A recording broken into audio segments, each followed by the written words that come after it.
Ayan, good morning mga katropa. Dumating na nga ang swerte mga katropa. Ito.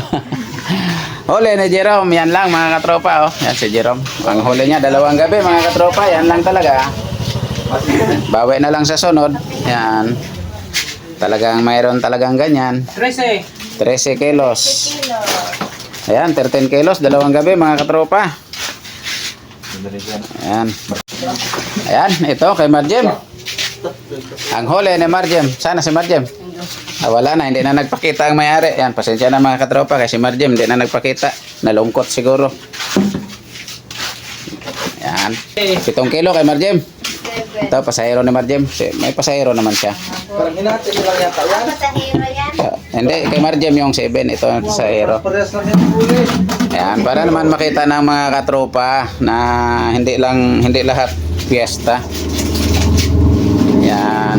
10. Ayan. Alamang na po baka 10 kilo ang pasahero. Ayan. Oo, 10. Wow. pinali. So, naka 17 kilos din si Marjem. Kasama ng pasahero niya. Ayan, mga katropa. Thank you for watching. Bye-bye na.